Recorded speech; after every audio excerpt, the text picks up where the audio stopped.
السلام علیکم ورحمۃ اللہ وبرکاتہ۔ محترم سامعین کرام، آپ حضرات نے ویڈیو کا تھمبنیل اور ٹائٹل تو دیکھ ہی لیا ہے۔ اس ویڈیو میں اس تھمبنیل میں جو آپ حضرات کو بائیں طرف فوٹو نظر آ رہا ہے وہ دارالعلوم دیوبند کے مشہور و معروف استاذ حضرت مولانا سلمان صاحب بجنوری ہیں، اور دائیں طرف جو فوٹو نظر آ رہا ہے وہ مولانا سلمان ندوی ہے۔ حضرت مولانا سلمان صاحب بجنوری استاذ دارالعلوم دیوبند نے جو دارالعلوم دیوبند سے ہر مہینے ایک رسالہ نکلتا ہے، اس میں ایک تحریر لکھی ہے سلمان ندوی کے فتنے کے خلاف، جس کا سننا ہر مسلمان کے لیے بے انتہا ضروری ہے، اور خصوصاً علماء کرام کے لیے۔ وہ علماء سن کر کے اپنا حق ادا کرے، اپنی ذمہ داری، اپنا فریضہ انجام دیں، اور بھولے بھالے عوام اور خواص کو اس سلسلے میں بتائیں کہ سلمان ندوی کے فتنے کیا ہے، اور سلمان ندوی نے صحابہ کرام کی شان میں کس طریقے سے گستاخیاں کی ہے، تاکہ بھولے بھالے عوام اور خاص طور پر کچھ لوگ جو ان کے حق میں ابھی بھی ہیں ان کو صحیح طریقے سے بات معلوم ہو جائے۔ وہ تحریر میں آپ حضرات کو سنا رہا ہوں، آپ حضرات اس کو مکمل آخر تک سماعت فرمائے، اور ویڈیو کو سننے کے بعد زیادہ سے زیادہ شیئر بھی کر دیجیے گا۔ اس تحریر میں لکھا ہوا ہے: دور حاضر کے اس فتنے پر قدغن لگانے کی ضرورت۔ ماہنامہ دارالعلوم کا اداریہ از حضرت مولانا محمد سلمان صاحب بجنوری، نقشبندی استاذ دارالعلوم دیوبند۔ وہ لکھتے ہیں: آج کل مدارس کی دنیا سے نکلے ہوئے ایک شخص نے صحابہ کرام کے موضوع پر تمام اہل حق کے قلوب کو جس طرح زخمی کر رکھا ہے، وہ ایسا بدترین معاملہ ہے جس کی کوئی نظیر ملنا مشکل ہے۔ حالانکہ یہ اپنی جگہ حقیقت ہے کہ روافض اپنی مجالس اور تحریروں میں اس سے زیادہ دریدہ دہنی کا مظاہرہ کرتے ہیں، لیکن اس انداز سے کھلم کھلا چیلنج بھرے انداز میں گستاخی کی جسارت شاید وہ بھی نہیں کر پاتے ہیں۔ پھر یہ کہ وہ معلوم طور پر ایک باطل مذہب اور مستقل و متعین فرقہ ہے، جبکہ مذکورہ شخص بظاہر اہل سنت کا حصہ رہا ہے، اور اب تک بھی وہ اس کا دعویٰ یا ناکام مظاہرہ کرنے کی کوشش میں لگا ہوا ہے، حالانکہ اس شخص کے منہ سے نکلنے والی اکثر مغلظات شیعوں ہی کا پس خوردہ معلوم ہوتی ہیں۔ اسی طریقے سے سامعین کرام، مزید یہ کہ یہ شخص چونکہ اب تک اپنوں میں شامل رہا ہے، اس لیے اس سے تعلق یا تاثر رکھنے والے یا اس سے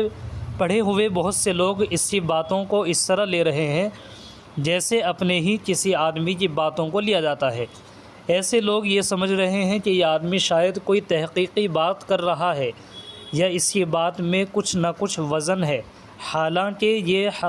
در حقیقت کم علمی اور ناپختہ ذہن کی کار فرمائی ہے۔ بہرحال کچھ بھی ہو، یہ حقیقت ہے کہ اس شخص کے ذریعے گمراہی پھیلنے کا سلسلہ شروع ہو چکا ہے۔ ایسی صورتحال میں تمام اہل حق کی ذمہ داری ہے کہ وہ اس فتنے کی روک تھام کے لیے اپنا کردار ادا کریں۔ واقعہ یہ ہے کہ اب یہ معاملہ ایک فرد کا نہیں رہا،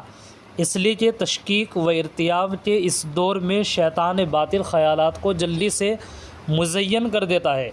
اور لوگ اس سے متاثر ہو جاتے ہیں۔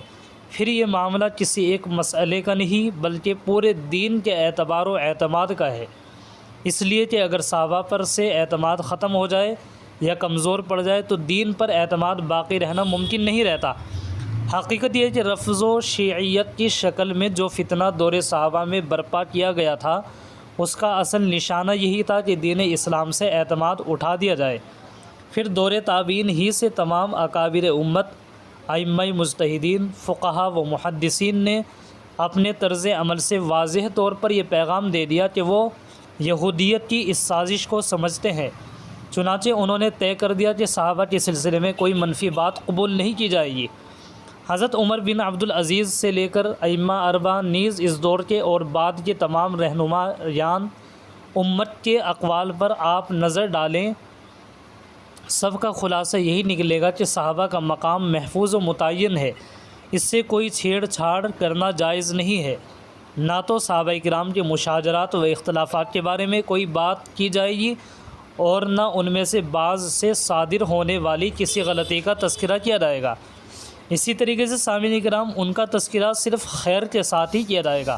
لہٰذا جو لوگ صحابہ کی غلطیاں یہ کہہ کر بیان کرتے ہیں کہ یہ صحیح روایات سے ثابت ہیں، وہ اچھی طرح سمجھ لیں کہ بالفرض اگر کوئی بات صحیح روایت سے ثابت بھی ہو تو اس کا بیان کرنا جائز نہیں ہے، اور اگر غیر معتبر اور باطل چیزیں بیان کی جا رہی ہیں تو یہ بلا شبہ اپنا انجام خراب کرنے کا راستہ ہے۔